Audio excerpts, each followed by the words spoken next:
I'd like to call the Tuesday, February 11th, 2025 Housing and Redevelopment Authority meeting to order.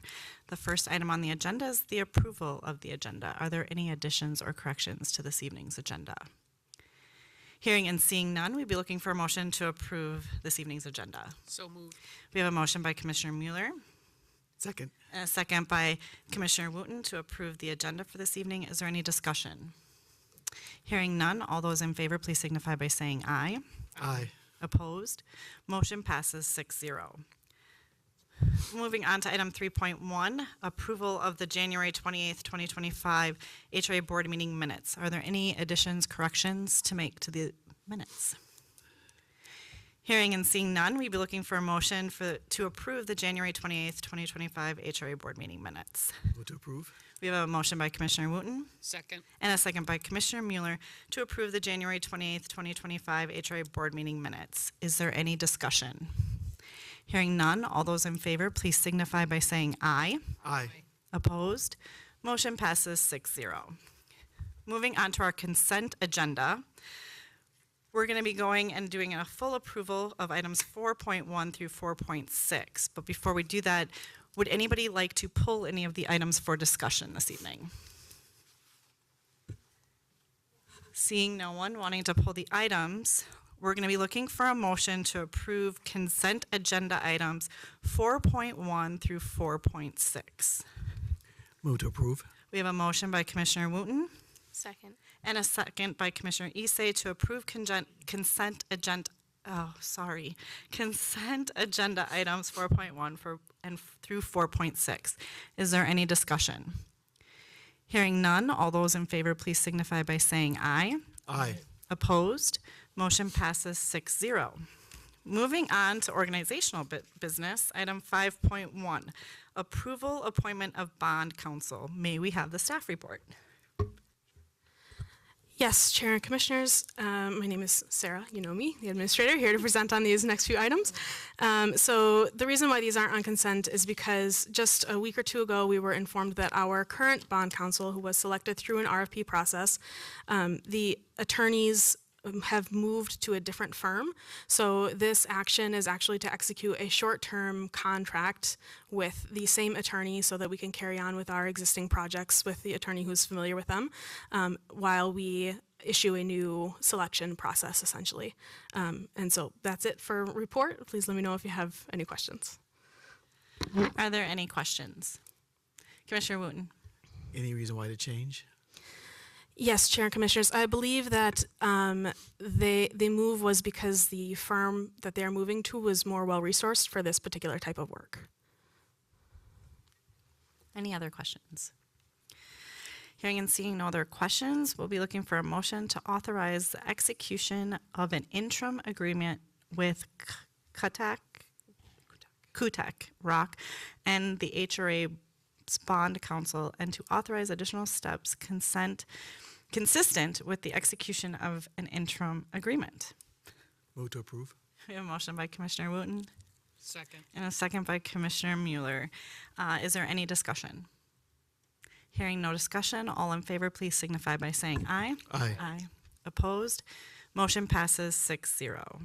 Item 5.2, approve appointment of Economic Development Counsel. May we have the staff report? Yes, Chair and Commissioners, this is the same thing. It's a separate contract, so separate motion. Same attorney, separate contract, same process. Perfect. Are there any questions? Hearing and seeing no other questions, we'd be looking for a motion to authorize execution of an interim agreement with Kutak Rock for the HRA's Economic Development Council and to authorize additional steps consistent with the execution of an interim agreement. So moved. We have a motion by Commissioner Mueller. Second. And a second by Commissioner Issei. Is there any discussion? Hearing none, all those in favor, please signify by saying aye. Aye. Opposed? Motion passes 6-0. Moving on to item 5.3, HRA Board Officer Elections. May we have the staff report or the staff assistants? Yes, Chair and Commissioners. So just a quick introduction. So this is the annual meeting. So of course this process takes place every year. You've all gone through it before. The three positions we will be nominating are chairperson, vice chairperson, and secretary, and these are all required roles by the bylaws. So the way this process will work is essentially I will call for nominations. A commissioner can nominate themselves or someone else, does not need a second. Then we will go through and the person will have to accept the nomination. We'll do a roll call for the votes, and then I believe then we close that position and move on to the next one. So I will also give just a quick kind of read through the bylaws of what each role is. So the chair shall be selected by the commissioners and shall preside at all meetings of the commissioners. As required, the chair shall be responsible for certification of official actions of the HRA.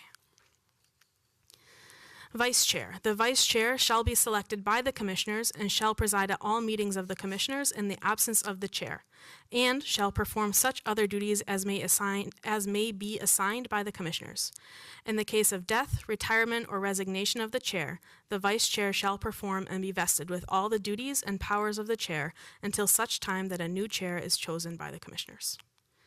Secretary. The Secretary shall be selected by the Commissioners. The Secretary shall be responsible for attesting official actions of the HRA. Okay, so with that, I will ask if we have any nominations for the position of HRA Chair. Commissioner Mua. I nominate Commissioner Mueller. And does There- Commissioner Mueller accept the nomination?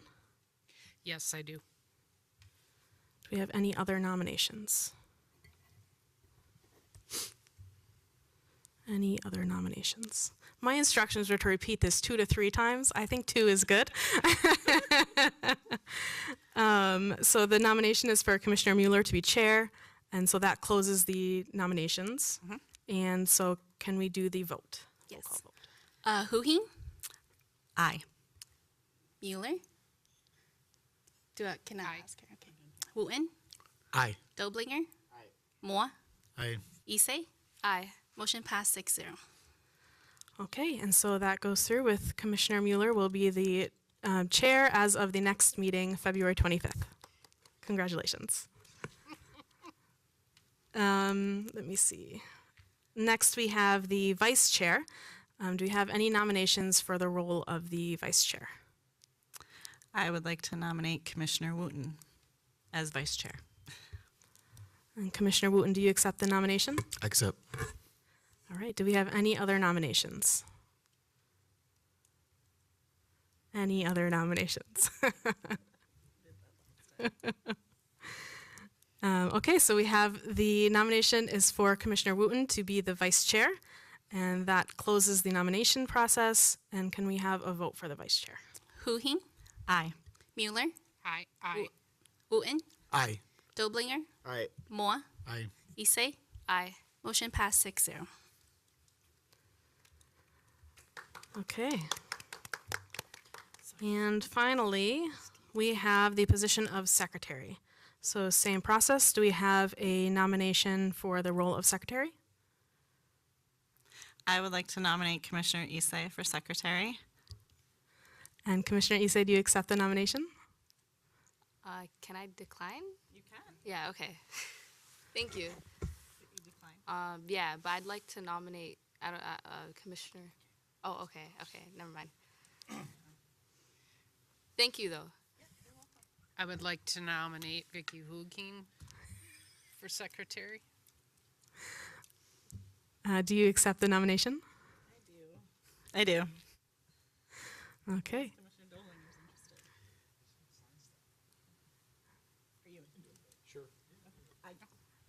Yeah, I would like to nominate Commissioner Doblinger. Can you officially decline? Yeah. Okay, I will officially decline. I apologize.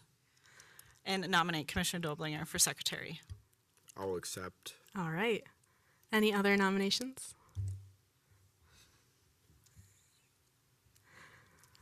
Okay, so the nomination is for Commissioner Doblinger to be secretary. And can we go ahead and get the roll call vote? Huhing, Aye. Mueller, Aye. Wooten, Aye. Doblinger, Aye. Moore, I Issei. Aye. Motion passed 6-0. All right. Wonderful. Congratulations. I'm so excited for you, all of you. Congratulations and thank you. Yeah. So again, just to clarify, these positions will be sworn in at the next meeting.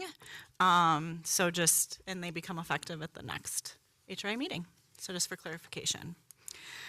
Moving on to item 5.4, the 2025 HRA Work Plan. May we have the staff report?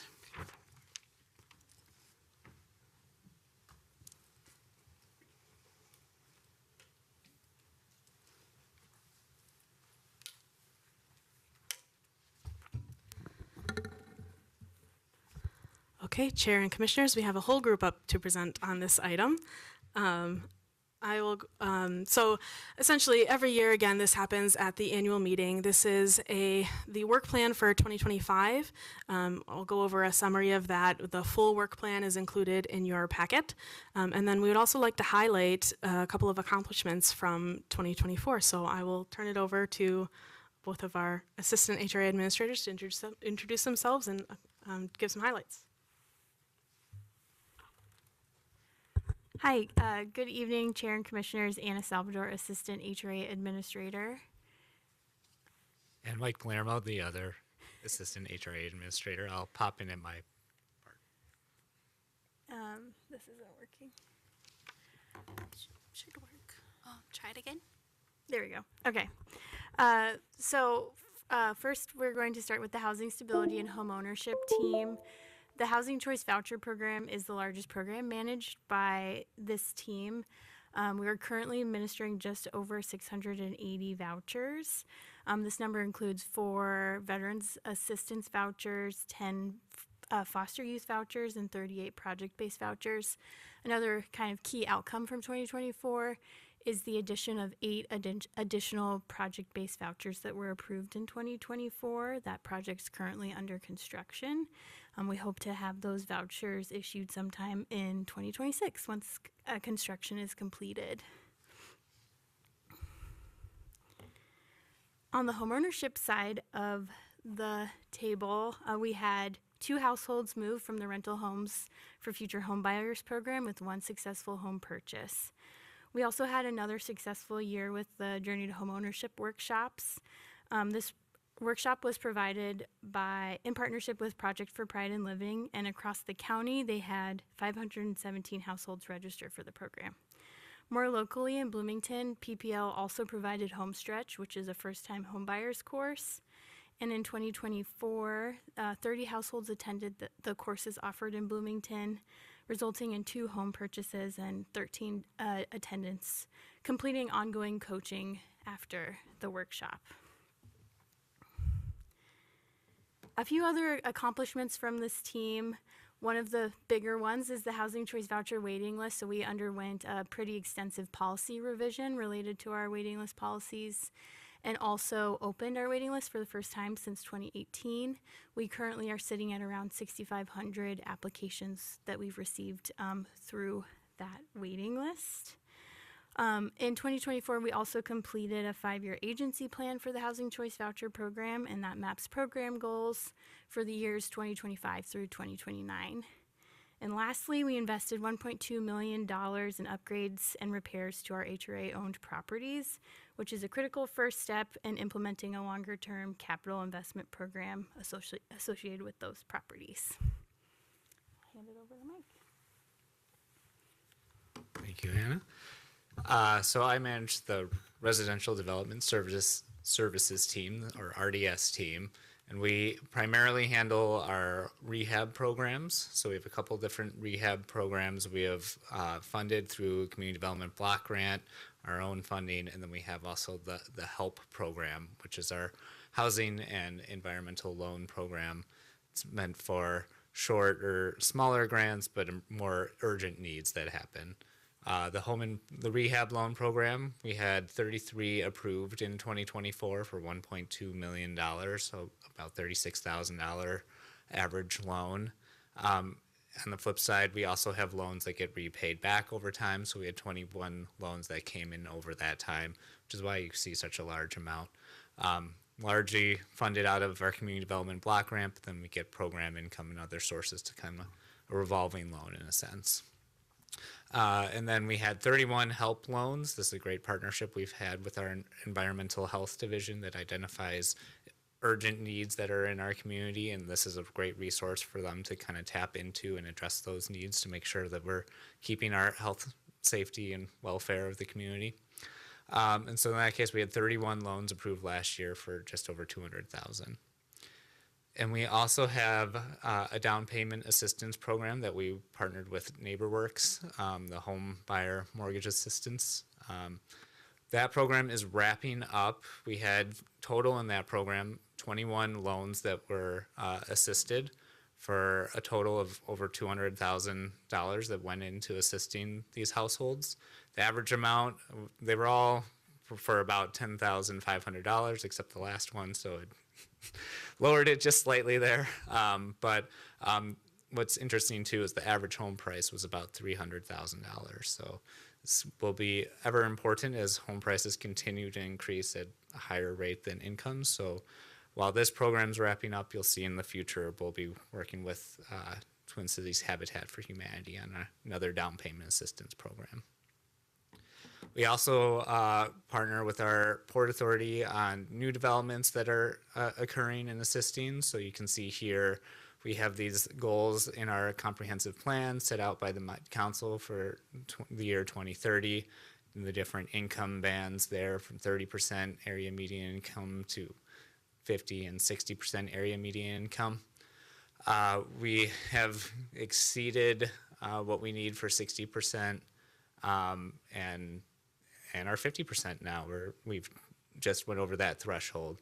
As you know, 30% is the hardest, requires the most subsidy. We slowly take away. You'll see some projects that we're able to get a few of those 30% units in. But we had 9 open in 2024, 37 50% units, and 43 60% units, and a couple of 70%. So Met Council kind of looks at 80% AMI. We typically focus on the 60%, but that 70% allowed us to get some of those 30% units. And you'll see on the map here, we have, that was Oxborough Heights that had those 30% units, and they are doing that kind of income averaging to allow for that. So we're hopeful that this will kind of continue in the future. We also had the Noble Apartments, which is for the most part market rate, but tapped into our Opportunity Housing Ordinance, required to do 9% of the units at 60% or lower. They provided at 50% to tap into some additional zoning incentives. And you can see we still have quite a few projects in the pipeline, about 677 units that are under construction right now. You'll see 1801 American there, or Knox American. That's, I think, opening any day, pretty soon here in the next month or so. They've got their website up. They're pre-leasing. So that's 99 units. Market rate, again, but tapped into our Opportunity Housing Ordinance for some income restricted.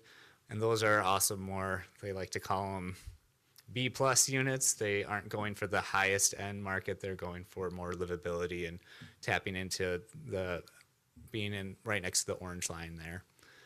But we also have Enclave working on our far western there side, and we've got the Auditor is just fully market rate that should be opening pretty soon. And then of course 700 American, which you've been a part of heavily with that process. I just want to highlight Kenny Niemeyer. He works a lot on these developments, and I should have highlighted with our can I go back with the RDS team, the rehab loans. We have Keely, Maricruz, and Caitlin there. They handle, at any given time we have 33 loans there, but at any given time there's like 50 plus loans that they're dealing with. Previous years carrying over, so they're the ones that make this work. So I'm just reporting the numbers right now. Otherwise, I think this is where I turn it over. I move the mic down here. Okay, so I'll just highlight a few of the different strategic priorities that we have identified moving forward for 2025. You'll notice a lot of these are carryovers from 2024. There are a lot of really significant initiatives going on, and so we'll be focusing on implementing a number of those different projects that have already been approved and are going forward. So we've divided these into the 2 teams. So housing stability and home ownership. Of course, we have the state rental assistance program that's coming up. That RFP should be issued very soon here, and we're hoping to receive notification about awards in the fall. That is something that just recently came before the HRA Board. That's a really significant initiative. We potentially could receive over $1 million in funding and over 100 vouchers. So that would require a lot of, staffing and a lot of different considerations to roll out that program. Down payment assistance, you heard Mike mention this, supporting Habitat for Humanity's program because the HRA run program was funded through ARPA and that funding is expended. So the board approved an agreement with Habitat that we are continuing to move forward with. We're also doing some review of various manuals and program documents, and one of those is the Rental Homes for Future Home Buyers program document, so you'll see that coming before you. Every quarter, we have planned a different review of a major policy or program area for this year. And then, of course, you heard Anna also mention the capital improvement planning, so because of the needs of the HRA homes this year, we have started to move forward with a capital improvement planning process to figure out what level of investment is needed for the next 5 to 10 years, and we'll be working on putting together a plan for that. And in the RDS development area, of course, the Bloomington Affordable Home Ownership, that's the grant from Minnesota Housing to develop 27 single-family / small-scale affordable home ownership opportunities. We're hoping to launch the pilot program very soon here and then move quickly forward with the rest of that project. We do have the American Rescue Plan Act funding that the HRA received in the past was split among both teams. The RDS team does still have some funding remaining, and so we executed agreements late last year. The board was part of approving those agreements with a couple of local partners to implement those dollars. Local affordable housing aid policy implementation, so that is new funding essentially from the state through a tax that was established, and so we will be proposing a policy on how to implement those dollars later tonight, as a matter of fact. And then, as I mentioned, continuing to review program guidelines. I noted here the loan program guidelines, but also the housing improvement area guideline manual, which I know has been a big item of consideration around the Heights. And so a couple folks asked if we could do a review of the policies around that. So we're planning that for later this year. And then the last thing on here, there's been some legislative changes and a lot of discussion around a potential 4D program, which impacted the taxes that affordable housing projects pay. So this is very early in the phase for this, but you can expect to see some consideration about that this year. And then I also just wanted to highlight some of the ongoing core work. So as Anna mentioned, the main program that we run is the Housing Choice Vouchers, also called Section 8 program, and CDBG funds. CDBG funds is actually administered by RDS, apologies. But so those are a really significant part of the day-to-day work of the staff team who's here. Homelessness programming with various partners, so we have monthly meetings with school districts and are kind of always thinking about different ways that we can be supportive in that space. Continuing some of the education offerings that Anna highlighted in her presentation with PPL and others. And then, of course, maintaining, the HRA owns 42 properties in different programs, and so continuing to maintain those properties is a big part of what we do every day. And then on the RDS side of things, the board was also just recently reapproved some long-standing documents with community partners that those go through every year, so maintaining those partnerships and relationships. Various redevelopment projects we have coming up. 9030 Park, I know, is an exciting one that's been approved and is moving forward. Continued support and coordination of the Opportunity Housing Ordinance, and then real property acquisitions kind of goes along with the affordable home ownership program, but it is a part of the day-to-day that we are always considering as new opportunities for development in the city. And so that concludes the overview of the work plan, and happy to answer any questions about accomplishments of the year or the upcoming work plan. Any questions or comments? Commissioner Wooten? Good work. I do have a question relative to the ongoing core work. I know at some point in time over the last month or better, we had a discussion around the HRA property maintenance piece, and my desire at that time was to open some discussion around how we're going to work with those families that are currently in our HRA rental properties to ensure we don't have the same dilemma we had here that we just, I'm trying to resolve with this improvements that need to be made. In other words, there were homeowners that were renting, and there was a substantial amount of work that wasn't being done to upkeep those properties, and as well as interacting with those particular families. So I'm interested in knowing, is there going to be some type of programming instituted to handle that? Yes, Chair and Commissioners. So that is part of the overall programming review that we're doing. So first we'll have kind of an overview of our homeownership programs, and that is coming up in the next couple of meetings here. So the idea is to do a full review of all of those different manuals, including things like how are we doing outreach, how are we supporting people in those current programs and in those current properties. And so that will all be included in that comprehensive review of the program and the handbook, essentially. And that will be reported out to us at the point in time? Yes. Any changes to the manual, anything like that, will be voted on by the board. Okay. Other questions, Commissioner Mua? Thank you, Chair. I'm sure you all have been paying attention to what's going on at the federal level. A lot of our funding comes from the federal government. Have we evaluated what the potential impacts could be on our workplace? On our work plans with the things that are changing and we're constantly having to pay attention to? Yeah, Chair and Commissioners, great question. I would say we're kind of in a constant state of paying attention to what's going on at the federal level because there's a lot of uncertainty around what's happening in that space. Is a little bit difficult to plan for. But I will say that we're just being really cognizant and conscious of any proposals that may affect some of these programs.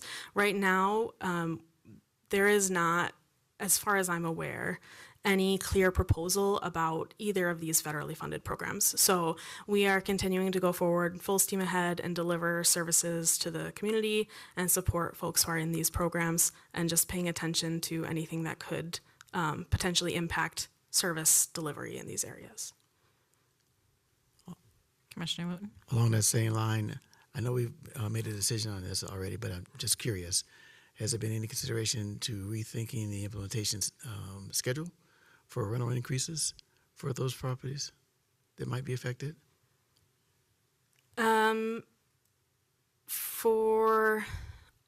thinking of two separate programs. So the vouchers versus the rental homes for future home buyers program.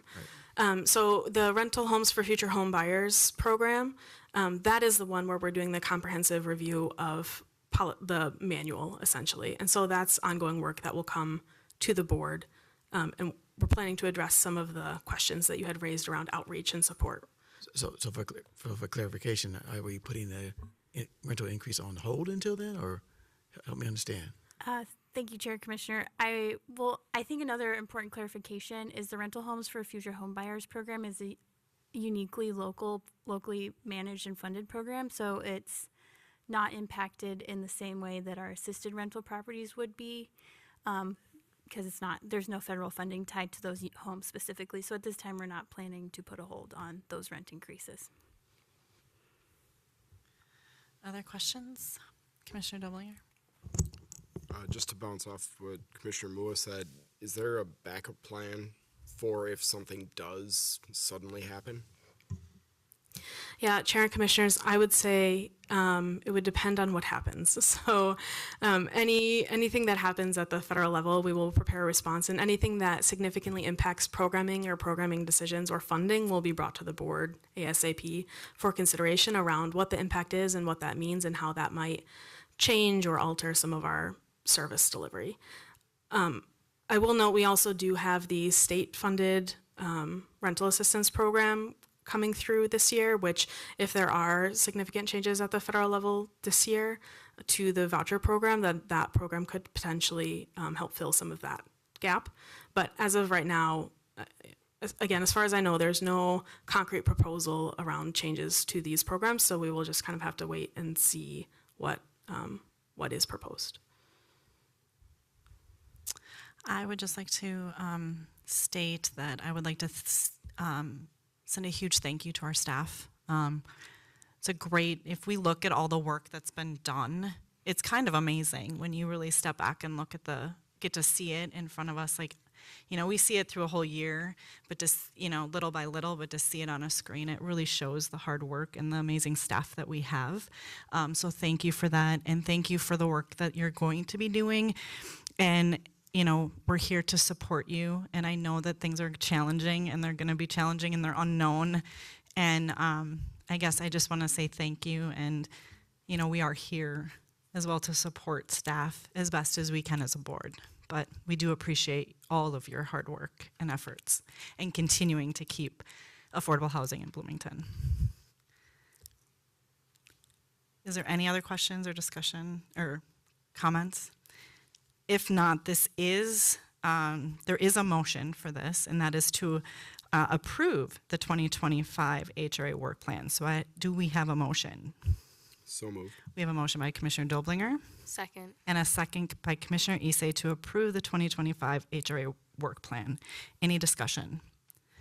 Hearing none, all in favor, please signify by saying aye. Aye. Opposed? Motion passes 6-0.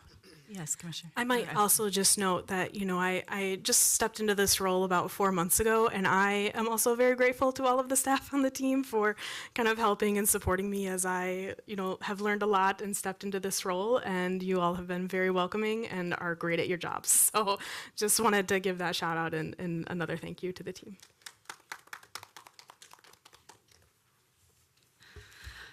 Wonderful.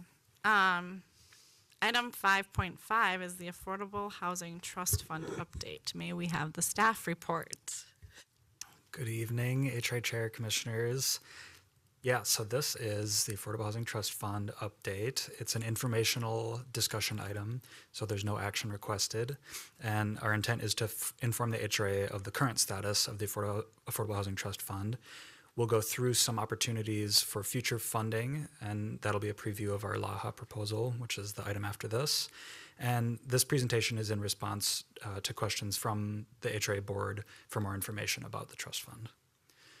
So this might be a refresher for some of you, but the fund, Affordable Housing Trust Fund, was established back in 2019 as a component of the Opportunity Housing Ordinance. There are many eligible activities. I've listed some of them, but that's not all encompassing. Basically, the trust fund is able to fund all affordable housing activities, and those are laid out within the Affordable Housing Trust Fund manual.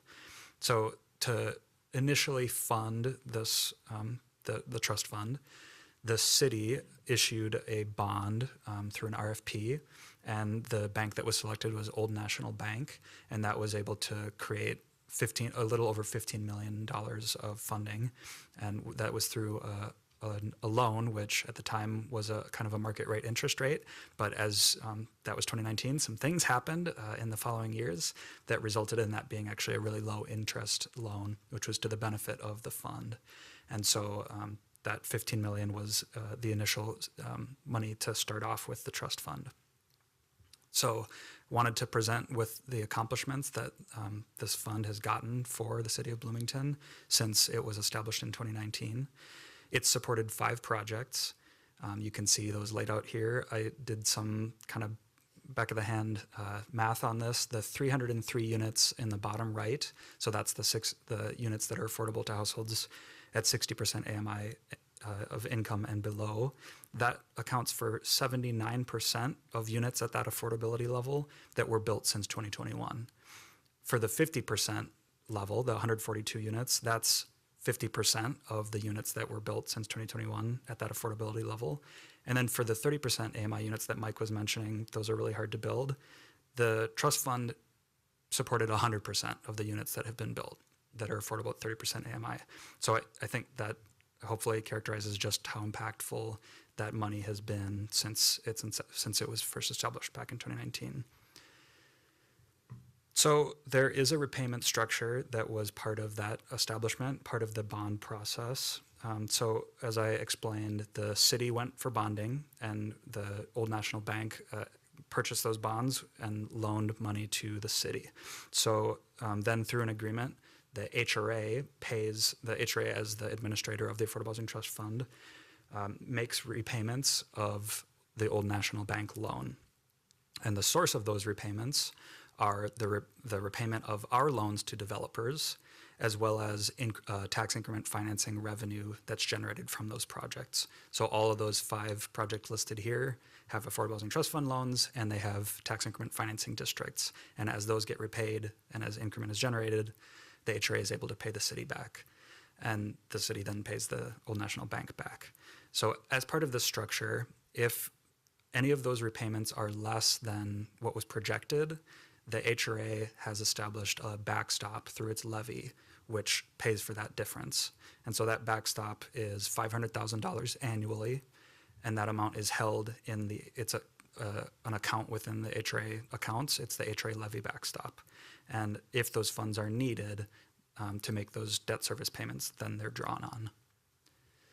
So since that initial funding, there have been some shortfalls of repayment for a variety of reasons. They're detailed here in this table, but to go through them high level, the first reason for shortfall is due to changes to the low income rental classification, tax classification, so that's 4D1.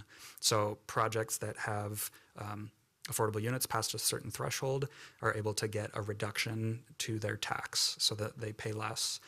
And that has a detrimental impact to our TIF revenue, because as you might know with TIF, what we bring in as revenue are the increases to the taxes that are paid for those projects. So because 4D1 has lowered the taxes paid for those projects, we end up getting less TIF revenue. So there were 2 projects that were impacted by that, and that's Village Club and Lindale Flats. Projects since then, we knew the impacts of 4D, and so we made our agreements so that we would capture those savings essentially. So the next issue to bring up are some errors that took place at the county level, and those were with regards to classification of our TIF districts. And so those were, unfortunately, they resulted in decreased revenue for a number of districts, Village Club and Lindale Flats, the same too. But those issues have since been corrected for future years. And then the final category here is projects that haven't performed as projected. And so one you're familiar with, that's Blooming Meadows South. They recently came for a request to defer their payments. And at that time we presented the reasons for that shortfall, which there are a lot of reasons, but the majority, or the summary of those are higher than expected expenses and lower revenues than projected. And so the HRA Board approved the deferral of Blooming Meadows South's payments for this year. And then the other project listed here is Cadence, and this is, you might know it as 8012 Old Cedar. So this project, actually, as part of their development agreement, they only make repayments to our trust fund if they have positive cash flow. And they've been able to demonstrate that because of these same reasons, high expenses and low revenues, they didn't have cash flow to make payments on our loan. So it's possible that this could continue in future years. So those are shortfalls with repayments, and the impact to the HRA levy is that we'll need to draw against that HRA levy fund. So that's been established since the setup of the Affordable Housing Trust Fund. So there is an accumulated balance, a little over $2 million. These funds are committed through this structure, and so they're not currently available for projects that come in, but you can think of them as supporting these existing projects that we have. This was integral to getting the bond funding, which got us our loan, which allowed us to support these projects. So we'll continue to track the repayment from those projects to identify if these funds could eventually be available for the revolving aspect of this fund. So that was the context of where we are currently with the Affordable Housing Trust Fund, and we wanted to also frame some of the ways going forward that we can support projects as they come to the city. And so one of the opportunities, or some of these opportunities, are to replenish the fund, the Affordable Housing Trust Fund. And so we've identified 2 sources here. One you've already heard about tonight, and we'll hear about more, which is the local affordable housing aid.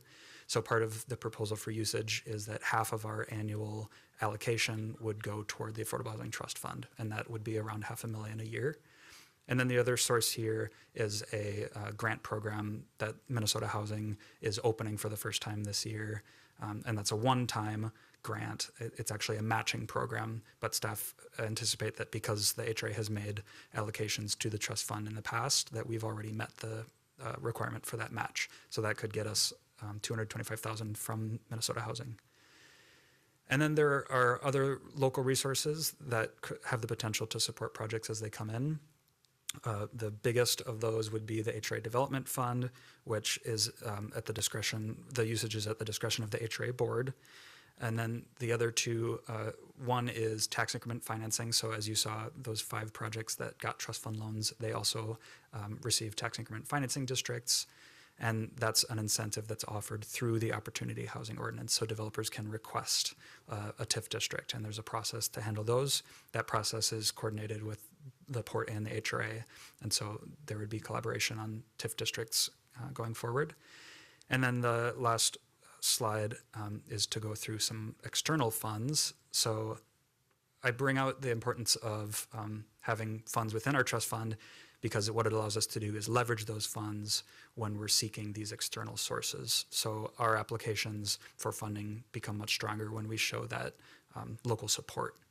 So there's a lot of sources here. The majority of funds that I've seen developments go for recently come from Minnesota Housing in the form of tax credits, and then Hennepin County and Met Council provide a lot of affordable housing funding. Some are programmed to specific things such as transit-oriented development, and some are for things like environmental cleanup. DEED also offers environmental cleanup funds. And then I put HUD on here because we also receive CDBG funds, which have affordable housing development as an eligible use. So those are some external sources, and I think just highlight the importance of having available funding to show that local support. So as I mentioned, this is a discussion item, so there's no action needed, and hopefully this also will tee up our discussion after this on LAHA. Are there any questions?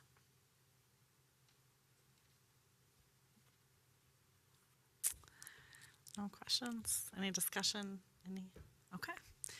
All right, with that, we'll be moving on then into the new business, item 6.1, which is the local affordable housing aid proposal. May we have the staff report, please?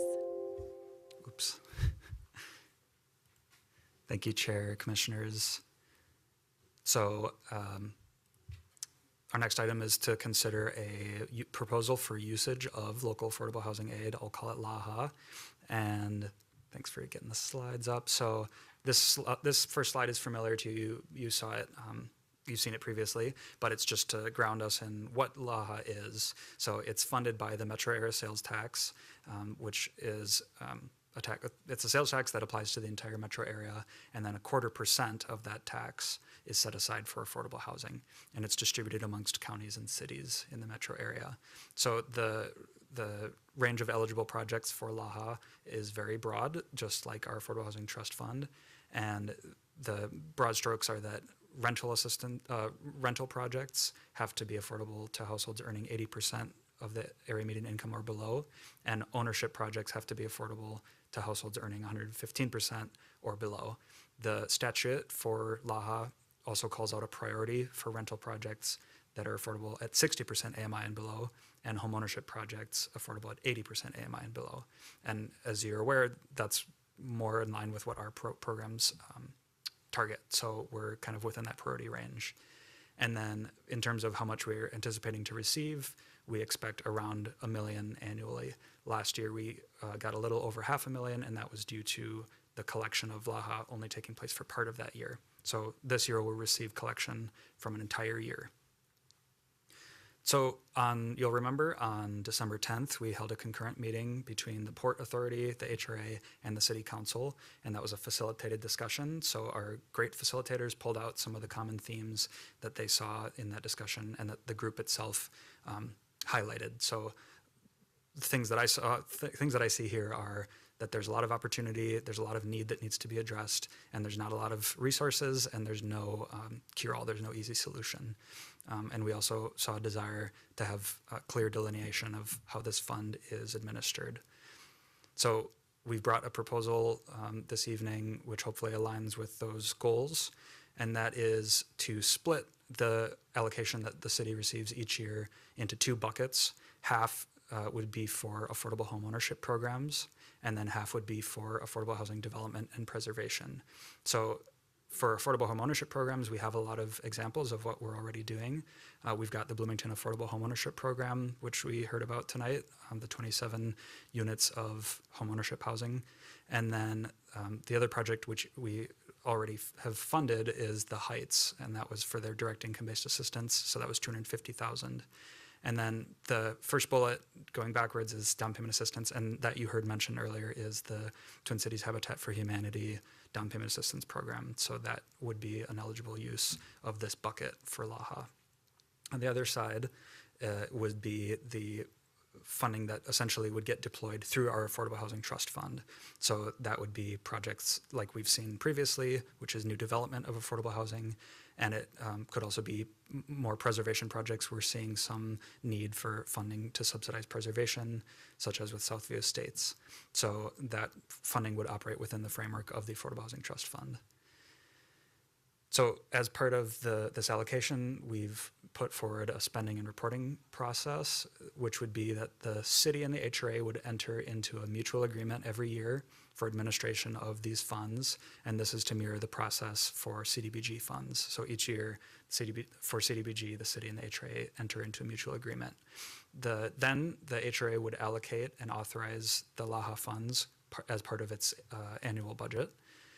Those funds would get deployed over the year, and then come December, an annual report would be prepared and submitted to Minnesota Housing, which is part of the reporting requirements of LAHA, and then that report would be incorporated into potentially the All Things Housing report, which gets presented annually to the Port Authority, the HRA, and the Council. So Minnesota Housing would get it first, and then it would come to the city in early Q1, typically.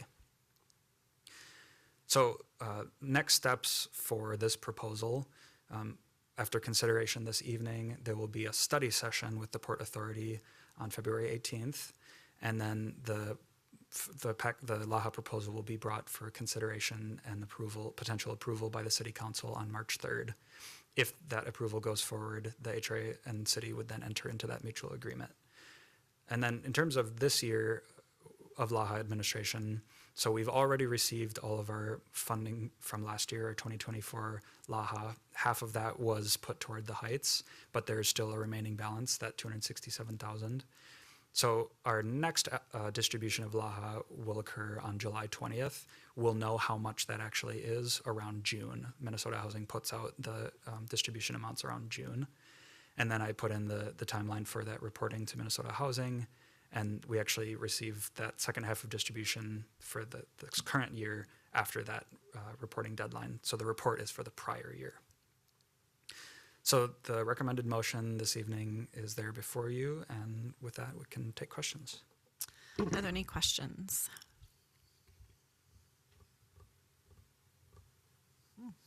Quiet group tonight. Nothing? Yeah.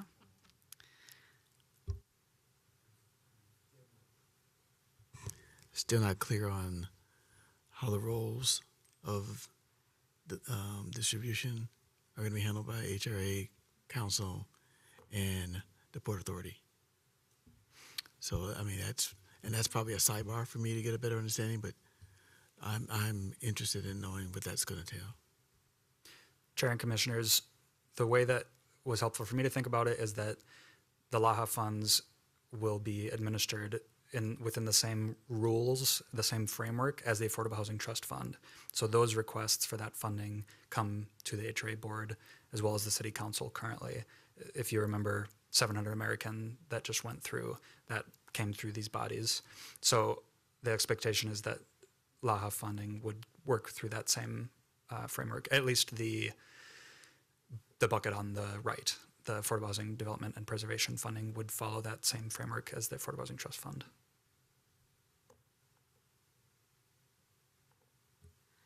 And Chair and Commissioners, if I could add, so I think the idea is that similar to CDBG in that the Council and the HRA enter into this mutual agreement every year, and the Council kind of sets broad guidelines, and then the HRA will be able to delegate to specific projects within those guidelines. So the HRA will essentially be administering the funds and making decisions around specific use, but the council will still have the authority to enter into that agreement with the HRA every year and kind of like high level oversight, and will also receive the same reporting. So the HRA, the port, and the city council would all get an annual report on the usage of those funds. Commissioner Issei. Yeah, so I had a question for the preservation portion of the funding. Would that include, I guess, city-owned affordable housing, or is that just completely separate? Chair and Commissioners, the bucket identified here, because it's working through the framework of the Affordable Housing Trust Fund, the current eligible projects are multifamily. So because the HRA-owned properties are single-family, that wouldn't necessarily be an eligible use currently. That doesn't mean that that rule couldn't be changed. If the HRA wanted to change the Affordable Housing Trust Fund manual to include that as a use, that would be an option. Chair and Commissioners, if I could add, it's possible that those would fit under the Affordable Home Ownership Programs bucket. So, we're splitting the money evenly between those two programs. So we could consider using possibly some of those funds for something in that space. Yeah, I was just asking because I know one of the, I guess, concerns that we kind of had previously was with the city-owned single-family housing, and just kind of making sure that they're up to date. So the people living in them kind of have updated amenities and whatnot.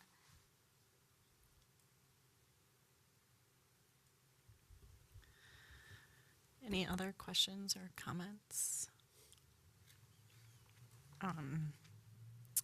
I guess then we'd be looking for a motion to approve Resolution 2025-6, approving the proposed usage of local affordable housing aid, authorizing execution of related documents, and recommending approval by the City Council. So moved. Okay, we have a motion by Commissioner Mueller and a second by Commissioner Issei to adopt resolution number 2025-6. Is there any discussion? Hearing none, all those in favor, please signify by saying aye. Aye. Aye. Opposed? Motion passes 6-0. Thank you. Discussion items, item 7.1, HRA Administrator Updates. Are there any updates this evening? Yes, Chair and Commissioners, I just have one for you, which is that you heard Assistant Administrator Anna mention the wait list that was open last year. So at that time, we said that we would essentially do check-ins every 6 months to just verify the people who are on the wait list are still interested. So we are going forward with that process this month in February. So we're anticipating that will take a lot of staff time to basically send out a notice to everyone, over 6,000 people who have signed up to be on the wait list, to verify that they're still interested. So I just wanted to let you know that's happening. And also you might hear, if community members are asking you why they got this email, that's why. So feel free to direct them to staff if you have any questions. With that, any other questions, comments this evening? Hearing none, we will be looking for a motion to adjourn the February 11th, 2025 Housing and Redevelopment Authority meeting. So moved. We have a motion by Commissioner Mua Second. and a second by Commissioner Doblinger to adjourn the meeting. Is there any discussion? Hearing none, all in favor, please signify by saying aye. Aye. Opposed? Motion passes 6-0.